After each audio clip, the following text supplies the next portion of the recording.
नमस्कार दोस्तों, क्राइम तक में आप सबका स्वागत है। मैं हूं सुप्रतिम बनर्जी। रह रहकर कुछ दिनों के अंतराल में लगातार ऐसी घटनाएं हो रही हैं जो बहुत हैरान करती हैं। ऐसा नहीं है कि ये घटनाएं पहली बार हो रही हैं या ऐसा किसी ने पहली बार सुना है, लेकिन ये घटनाएं अपने आप में इतनी अजीब, इतनी विभत्स और इतनी चौंकाने वाली होती हैं कि जितनी बार भी कोई नई केस स्टडी सामने आती है, इंसान को थोड़ा सदमा, थोड़ा झटका दे जाती है और इंसान थोड़ा हैरान हो जाता है। मेरे इन बातों से आप समझ गए होंगे कि मैं मुंबई की उस रोंगटे खड़े करने वाली मर्डर मिस्ट्री के बारे में बात करने वाला हूं, जिस मर्डर मिस्ट्री ने इन दिनों सारे लोगों को दिल्ली के श्रद्धा मर्डर केस की याद दिला दी है। श्रद्धा मर्डर केस के बारे में आप सब जानते हैं। उसके बाद ठीक एक वैसी ही घटना हैदराबाद में हुई थी, जहां एक शख्स ने अपनी लिव इन पार्टनर को मौत के घाट उतार दिया था और उसकी लाश के टुकड़े कर वो अलग अलग जगहों पर उन्हें फेंकने की तैयारी कर रहा था, लेकिन अभी उसने कटा हुआ सिर फेंका ही था कि वो पकड़ा गया। अब उस मामले की तफ्तीश अभी चल ही रही है। अभी बमुश्किल पिछले महीने उस मामले का खुलासा हुआ है और अब मुंबई में एक वैसी ही रोंगटे खड़े करने वाली कहानी सामने आई है। इस कहानी के पूरे सिलसिले को शुरू से लेकर आखिर तक मैं आपको नटशेल में बताऊंगा, जिससे आपको पूरी बात समझ में आ जाए और इस केस से रिलेटेड कोई भी सवाल आपके जहन में और बचे नहीं। हाँ, वो सारे सवाल ज़रूर बचेंगे जिनका जवाब अभी पुलिस इन्वेस्टिगेशन में भी सामने आना बाकी है। अदरवाइज पुलिस ने अब तक की तफ्तीश में जो भी बातें पता की है, वो सारी बातें मैं समराइज़ करके आपको बताने वाला हूँ और साथ ही आपको ये भी बताने वाला हूँ कि इस अजीबोगरीब मामले का खुलासा आखिर कैसे हुआ। तो आइए शुरुआत करते हैं। 7 जून की ये बात है, 7 जून 2023 की, यानी इसी साल की, अब से कुछ रोज़ पहले की। शाम को तकरीबन 7 बजे मुंबई के मीरा रोड इलाके में एक पुलिस स्टेशन है जिसका नाम है नया नगर।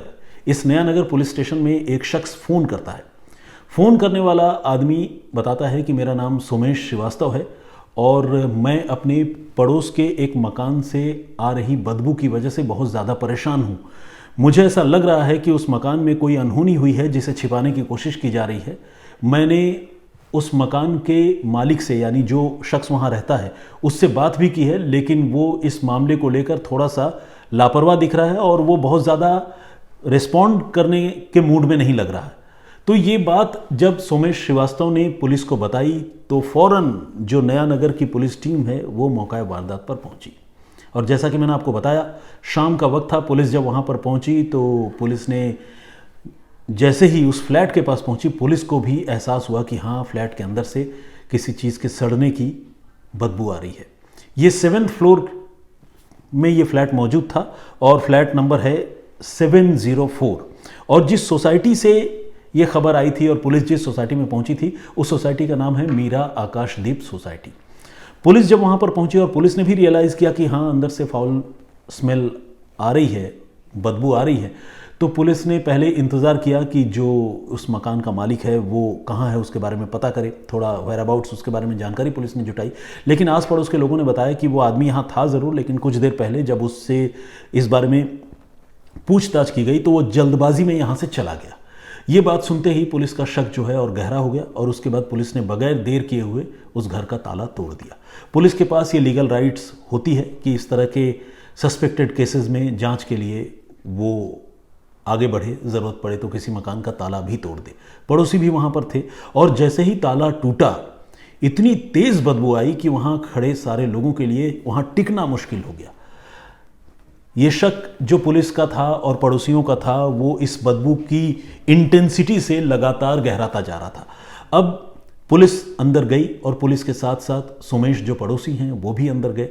पहले उन्हें मकान में कोई बहुत कुछ अनहोनी या अजीब चीज़ नज़र नहीं आई, लेकिन जैसे जैसे वो आगे बढ़ते गए, उनके लिए समझ लीजिए कि ये मकान जो है एक नरक की मानिंद उनको महसूस होता रहा। अंदर उन्होंने देखा कि काले रंग के प्लास्टिक्स के ढेर सारे पैकेट्स पड़े हुए हैं और लकड़ी काटने के लिए जो ब्लेड्स होते हैं, जिसे चेन शॉ कहते हैं या आरी कहते हैं बोलचाल की भाषा में, वो 3-4 रखे हुए हैं। इसके साथ ही घर में जगह जगह डीओ, परफ्यूम्स की ढेर लगी हुई है। अब जब पुलिस और आगे गई और पुलिस ने बेडरूम में जाकर पड़ताल की तो पुलिस ने देखा कि एक महिला की कटी हुई चोटी वहाँ रखी हुई है। ये सारी चीज़ें जो है पुलिस को और पड़ोसियों को लगातार उलझा भी रही थी और उनके मन में जो शक है, जो डर है, उसे और बड़ा बनाती जा रही थी। और वो इसलिए भी बड़ा बनाती जा रही थी क्योंकि जिस फ्लैट में ये सब कुछ हो रहा था, जिस फ्लैट में पुलिस पहुंची थी, उस फ्लैट में दो लोग रहते थे। एक शख्स रहता था जो मेल पार्टनर था, जिसकी उम्र तकरीबन 50-55 साल की होगी, और उसके साथ एक लड़की रहती थी जिसकी उम्र तकरीबन 32 साल की होगी। तो ये एक कपल उस मकान में रहता था। मेल पार्टनर जो है उसे आस पड़ोस के लोगों ने देखा था, और जब लोगों ने पुलिस को फ़ोन किया उससे चंद मिनट पहले ही वो शख्स जो है अपने घर से बाहर निकला था। तो इसका मतलब ये तो साफ था कि वो आदमी जो है वो जिंदा है, जीवित है। लेकिन जिस तरह से घर से बदबू आ रही थी और लोगों को शक हो रहा था, फिर अंदर जाने के बाद एक महिला की कटी हुई चोटी लोगों को दिखाई दी, सिर के बाल दिखाई दिए, बेडरूम पे वो पड़ा हुआ था। तो इसे देखने के बाद लोगों को लगने लगा कि कहीं ऐसा ना हो कि उस लड़की के साथ, उस महिला के साथ ही कोई अनहोनी हो गई हो। तो खैर ये डर, ये चिंता तो लोगों को सता ही रही थी। अब लोग जब तलाशते हुए, एक एक चीज़ की जांच करते हुए, पुलिस की टीम और साथ में पड़ोस के कुछ लोग जब और अंदर गए, तो किचन में जब वो पहुंचे तो उन्होंने ऐसा मंजर देखा है, ऐसी चीज़ पर उनकी नज़र पड़ी जैसा उन्होंने अपने जीते जी कभी नहीं देखा था, बल्कि मुझे लगता है लोगों ने ख्वाबों में भी नहीं देखा होगा। वहाँ 3 बाल्टियाँ रखी थी, जो बाल्टियाँ खून से लबालब भरी हुई थी, और उसमें इंसानी शरीर के हिस्से रखे हुए थे, यानी कटे हुए मानव अंग रखे हुए थे। और ये अंग ऐसे थे जिन्हें देखकर आइडेंटिफाई कर पाना, पहचान पाना मुश्किल था कि ये शरीर का कौन सा हिस्सा है। लेकिन देखने से इतना तो ज़रूर साफ था कि ये जो फ्लैश है, जो मांस है, वो किसी जानवर का, जैसे आमतौर पर जो कंज्यूम करने के लिए होता है, वैसा कुछ नहीं था। वो मानव मांस था, मानव शरीर के हिस्से थे। ये देखते ही पुलिस वालों के, वहाँ मौजूद पड़ोसियों के रोंगटे खड़े हो गए और वो सोच में पड़ गए कि अब वो करें तो क्या करें, और इस मामले की तफ्तीश कैसे आगे बढ़े, कैसे उस आदमी को पकड़ा जाए जो इस मकान में रहता है। अभी इस उधेड़बुन में पुलिस और पड़ोस के लोग लगे ही हुए थे कि तब तक 7th फ्लोर की लिफ्ट से एक आदमी बाहर आ गया।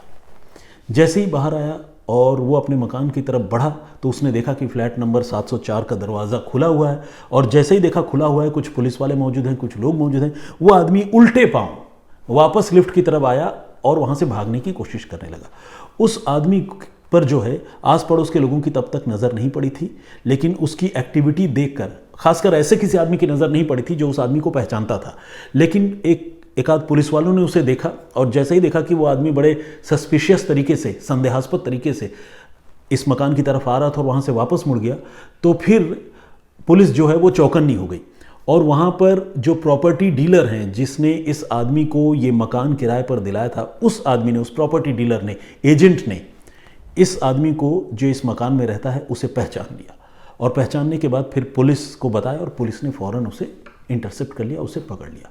अब ये जो 2 लोग हैं, जिनमें एक महिला थी और एक पुरुष है, इनकी आइडेंटिटी मैं आपको बताऊं। जिस आदमी को पुलिस ने वहाँ से पकड़ा, यानी जिस आदमी का ये मकान था, उसका नाम है मनोज साने और उम्र है 56 साल। जबकि उसके साथ जो लड़की रहती है उसका नाम है सरस्वती वैद्य, उम्र है 32 साल। दोनों के बीच में काफ़ी एज डिफरेंस है, लेकिन दोनों लिव इन टुगेदर में उस फ्लैट में रहते थे, और इन दोनों के बीच ये रिश्ता काफ़ी पुराना था, ऐसा आस पड़ोस के लोग बताते हैं। जो लोग इनको जानते हैं उन्होंने उसके बारे में यही बताया है। लेकिन अब जो सरस्वती वैद्य नाम की जो इसकी लिव इन पार्टनर थी, वो लड़की गायब थी। पुलिस ने मनोज को फ़ौरन पकड़ा और पकड़कर उससे पूछताछ की और बोला कि ये क्या है घर के अंदर, ये सब क्या है। तो वो पहले गोलमोल बातें करने लगा, लेकिन जब पुलिस ने सख्ती की तो उसने माना कि हाँ, आपने हमारे घर से जो भी डेड बॉडी के रिमेन बरामद किए हैं, बाल्टियों में जो आपने मांस वगैरह देखे हैं, वो इंसान के ही हैं, और वो सब कुछ जो है मेरी लिव इन पार्टनर सरस्वती वैद्य का ही है। पुलिस अब सोच में पड़ गई कि भाई इसने मर्डर क्यों किया, और अगर मर्डर किया तो लाश के इस तरह से टुकड़े क्यों किए, क्या उसके दिमाग में था। पुलिस ने उससे पूछताछ करने का फैसला किया। जो शुरुआती पूछताछ पुलिस ने की, उसमें इस आदमी ने तो मर्डर करने की बात से इनकार कर दिया। उसने कहा कि अब से कुछ रोज़ पहले सरस्वती ने अपने ही कमरे में, यानी उनके मकान में ही खुदकुशी कर ली थी, और उसके बाद उसे लगा कि इस मामले में, खुदकुशी के मामले में भी वो पकड़ा जा सकता है, तो फिर उसने डेड बॉडी को डिस्पोज ऑफ करने का फैसला किया, और उसी के तहत उसने 3 आरियां खरीदी और उन आरी से उसने सरस्वती की लाश के टुकड़े करने शुरू किए।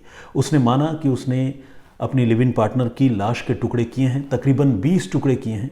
लेकिन इतना भी जैसे काफ़ी नहीं था, इसके आगे की जो कहानी सामने आई वो कहानी और दहलाने वाली है। इस आदमी ने ये बताया कि उसने सिर्फ लाश के टुकड़े नहीं किए बल्कि अपनी लिव इन पार्टनर की लाश के टुकड़ों को, चूंकि वो मीरा रोड पर ये सोसाइटी मौजूद है तो वहाँ से मीरा भाईंदर का लोकल रेल ट्रेन का ट्रैक भी बगल से ही गुजरता है, तो उसने बताया कि वो उस ट्रैक के पास जाकर उसने कुछ डेड बॉडी के टुकड़े फेंक दिए थे ताकि वो जानवरों का निवाला बन जाए और किसी को इसके बारे में पता भी न चले। एक तो उसने ये काम किया। दूसरा काम उसने बताया कि उसने सरस्वती के लाश के टुकड़े करने के बाद उसे प्रेशर कुकर में डालकर उबाला ताकि उन टुकड़ों को प्रिजर्व करना, सुरक्षित रखना थोड़ा आसान हो जाए, क्योंकि कच्चे मांस के टुकड़ों को रखना और ज़्यादा मुश्किल हो सकता है, वो बहुत तेज़ी से ख़राब होने लगते हैं, सड़ने लगते हैं। और उन टुकड़ों को उबालने के बाद उसने कुछ टुकड़े इससे भी आगे बढ़कर, इससे भी जिसे कहते हैं ना कि हैवानियत की पराकाष्ठा, हैवानियत की सारी हदें पार कर उसने कुछ टुकड़ों को आसपास के जो स्ट्रे डॉग्स होते हैं उनको खिला भी दिया था। तो ये सारी बातें मनोज ने बताई और मनोज ने ये माना कि उसने अपनी लिव इन पार्टनर सरस्वती वैद्य के साथ ये कृत्य किया है और उसे कुछ इसी तरह से उसकी लाश को ठिकाने लगाया है। हालांकि पुलिस की पूछताछ में अभी हालांकि ऑफिशियली स्टेटमेंट सामने आना बाकी है, लेकिन पुलिस की पूछताछ में उसने बाद में ये माना कि उसने सरस्वती ने खुदकुशी नहीं की थी बल्कि उसने उसकी जान ली है। लेकिन मनोज साने की जो लिव इन पार्टनर है सरस्वती, उसने अपने लिव इन पार्टनर की जान क्यों ली, दोनों के बीच ऐसी कौन सी दुश्मनी हो गई थी, रातों रात उनके बीच में एक अच्छा रिलेशन था, ये पुलिस को फिलहाल पता लगाना है। और लाश निपटाने के क्रम में उसने और कौन कौन सी विभत्स हरकतें की हैं और कौन कौन से ऐसे अजीबोगरीब काम किए हैं जिन्हें सुनकर किसी भी इंसान का अपने कानों पर यकीन करना मुश्किल हो जाएगा, पुलिस को अभी ये भी पता करना है। तो कुल मिलाकर ये एक ऑनगोइंग स्टोरी है, ऑनगोइंग इन्वेस्टिगेशन की स्टोरी है, जिससे रिलेटेड और भी डिटेल्स और अपडेट अभी आते रहेंगे और क्राइम तक पर आप उन खबरों को, उन जानकारियों को देखते भी रह सकते हैं। लेकिन मुझे लगता है कि शुरू से लेकर अब तक की जो कहानी थी, जो सीक्वेंस था, वो कुछ ऐसा ही था जो मुझे लगा कि आप लोगों को बतानी चाहिए। अब एक आखिरी बात जो आप लोगों को और बताना चाहता हूँ वो ये कि ये मनोज साने जो है बेसिकली ये एक राशनिंग स्टोर में पहले काम किया करता था बोरीवली में, और वो राशनिंग डिपार्टमेंट का ही जो है एम्प्लॉय था। लेकिन अभी उसने ये काम छोड़कर अपना काम शुरू किया था, उसने एक दुकान खोली थी। और ये जो लड़की है सरस्वती वैद्य, ये 2014 में उसी बोरीवली वाले राशन की दुकान में सरस्वती की इस मनोज साने नाम के आदमी से मुलाकात हुई थी। सरस्वती बेसिकली एक ऑर्फन गर्ल थी, यानी एक अनाथ लड़की, जिसे मतलब उर्दू में यतीम कहते हैं, यतीम लड़की थी। और उसकी जब मुलाकात इससे हुई, इस मनोज साने से, तो दोनों एक दूसरे के करीब आ गए। और मनोज चूंकि अकेला था तो उसने इसको इनवाइट किया कि आओ साथ रहते हैं।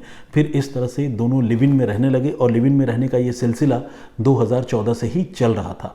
लेकिन अब इतने साल बाद जाकर इन दोनों के बीच में पता नहीं ऐसी कौन सी अनबन हुई कि मनोज ने न सिर्फ सरस्वती नाम की अपनी लिव इन पार्टनर की हत्या कर दी, बल्कि हत्या करने के बाद ठीक उसी तरह से डेड बॉडी को डिस्पोज ऑफ करने की कोशिश की जिस तरह से दिल्ली में श्रद्धा की हत्या करके आफताब ने उसकी लाश को ठिकाने लगाने की कोशिश की थी। तो अब तक की तफ्तीश की, अब तक की इन्वेस्टिगेशन की ये बहुत शॉकिंग कहानी थी। मुझे लगा कि आप लोगों को बतानी चाहिए और इससे रिलेटेड जो भी और अपडेट्स होंगे आप लोगों को क्राइम तक पर देखने को और सुनने को मिलेगा। इसके अलावा अगर कुछ ऐसी और बात रह जाती है जो मुझे आप लोगों तक पहुंचानी चाहिए तो फिर मैं कल जब किसी और स्टोरी के साथ आप लोगों के सामने मुखातिब होऊंगा तो उस दौरान आप लोगों को इससे रिलेटेड कुछ जानकारियों से अपडेट करूंगा, आप लोगों को बताऊंगा। फिलहाल इतना ही। मुझे लगता है कि अपने इस प्रोग्राम के या फिर इस वीडियो के सिलसिले को ख़त्म करने से पहले आइए कुछ स्टोरी मतलब कुछ कमेंट्स आप लोगों के पढ़ते हैं और कुछ लोगों के नाम भी पढ़ते हैं। सचिन यादव जी हैं, इन्होंने कमेंट किया है कुछ इमोजीज़ के साथ और इन्होंने लिखा है कि वो कमज़ोर दिल वाले नहीं। असल में मैंने कहा था जो प्रीवियस स्टोरी थी वो प्रीवियस स्टोरी भी अपने आप में बहुत ही दर्दनाक और विभत्स थी, जिसे आप क्राइम तक के प्लेलिस्ट में जाकर देख सकते हैं। तो उसमें मैंने कहा था कि जो लोग कमज़ोर दिल वाले हैं वो इस स्टोरी को देखने से पहले अपना दिल थोड़ा कड़ा कर लें। तो सचिन जी ने कहा है कि वो कमज़ोर दिल वाले नहीं हैं। चलिए, बहुत अच्छी बात है। और कल भी साउंड ठीक नहीं था, थोड़ा टेक्निकल स्नैग या टेक्निकल इश्यूज से हम लोग अभी दो चार हो रहे हैं। बहुत जल्द इसे हम रेक्टिफाई कर लेंगे। तब तक थोड़ी थोड़ा प्लीज़ मतलब बर्दाश्त कर लीजिए। और हमें इस बात का एहसास है कि ऑडियो क्वालिटी अच्छी नहीं आ रही है और नहीं आने की वजह से आप लोगों को दिक्कत भी हो रही है। लोक थापा जी का भी कमेंट आया है, बहुत बहुत स्वागत आपका। नवजोत कुमार जी ने अपनी बात रखी है, थैंक्स सुप्रतिम सर प्लेलिस्ट के लिए। हमारे एक दर्शक ने लिखा है लेकिन उन्होंने अपना नाम मेंशन नहीं किया है। अर्पणा बैनर्जी, इन्होंने लिखा है parents should understand the mental state of child and both the parents should help the child to lead a disciplined life. ये बात बिल्कुल सही है कि माता पिता को अपने बच्चे की मानसिक स्थिति, मानसिक हालत, उसके दिमाग में क्या चल रहा है, ये सारी चीज़ें समझने की और कम्युनिकेट करने की ज़रूरत होती है, इसमें कोई दो राय नहीं है। लेकिन साथ ही मुझे ये लगता है, माँ बाप की तो ये जिम्मेदारी है ही, लेकिन मैं जो एडोलेसेंट बॉयज़ और गर्ल्स हैं या जो यंग लड़के लड़कियां हैं, मैं उनके लिए भी एक बात जोड़ना चाहूँगा कि उन्हें भी थोड़ा सा पेशेंस रखने की ज़रूरत है। और अगर ऐसा लगता है कि माँ बाप उनके साथ कुछ अन्याय कर रहे हैं, ज़्यादती कर रहे हैं, तो भी क्राइम करने या खुद को जन्म देने वाले किसी इंसान की, मतलब अपने पेरेंट्स की जान लेने के बारे में अगर कोई सोचता है तो ये तो अनएक्सेप्टेबल है। तो ये जिसे कहते हैं ना कि एक वाइस वर्सा वाली चीज़ है, दोनों तरफ से इस चीज़ का ख्याल रखने की बहुत ज़्यादा ज़रूरत है। मामूनी बोरगोहा जी का कमेंट है, बहुत स्वागत है आपका, रेगुलर कमेंट करती हैं। गोल्डन आई के नाम से एक हमारे दर्शक हैं, उन्होंने लिखा है, वाह क्या बात है, मतलब सिक्योरिटी गार्ड के पास बैठकर बात करने लगे लेकिन उससे पूछे नहीं कि उनकी बीवी या बच्चा बाहर गया है क्या। देखिए, हो सकता है पूछा भी हो, एक एक माइन्यूट डिटेल 10-15 या 20 मिनट की स्टोरी में किसी भी केस से जुड़ी हुई नहीं दी जा सकती, कुछ चीज़ें रह जाती हैं। लेकिन मैं आपको ये बताना चाहता हूँ कि हो सकता है पूछा हो या सिक्योरिटी गार्ड ने कहा हो कि नहीं मैंने तो बाहर जाते हुए नहीं देखा, लेकिन इसका ये मतलब तो है नहीं कि उसकी वाइफ या बेटा बाहर नहीं गया होगा। तो हो सकता है कि सिक्योरिटी गार्ड की नज़रों से अलग वो बाहर गया हो, ऐसा एज्यूम करके वो ऑफिसर कुछ देर तक सिक्योरिटी गार्ड के पास बैठा हो।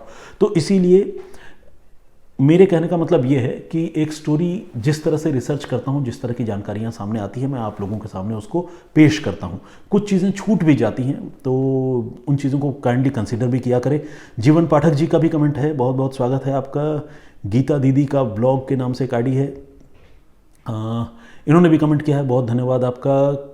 कपिशरे ने कमेंट किया है, गुड वाइब्स। इन्होंने लिखा है कि मैं उनका चैनल का नाम लेता हूं और इसीलिए वो खुश हैं, इन्होंने बताया है। लेकिन ये इन्होंने लिखा है कि वो हमेशा कमेंट भी करती हैं, लेकिन आप मेरा कमेंट रीड नहीं करते। चलिए, तो आज आपका कमेंट मैंने पढ़ भी लिया है। आई होप कि आप थोड़ा और खुश और सेटिस्फाइड हुई होंगी। रेखा भट्ट जी ये हमेशा ब्लेस करती हैं और इन्होंने कहा है कि कभी अच्छी कहानी भी सुनाया करो। वाकई क्राइम तक जैसा चैनल है तो अपराध की बात ही होती है। अगर आप लोगों को अच्छी कहानियाँ सुनना भी पसंद हो तो कभी बीच बीच में क्राइम से हटकर कुछ कहानियाँ भी सुना सकता हूँ, बशर्ते अगर आप सारे लोग उस तरह की कहानियों में इंटरेस्टेड हों तो।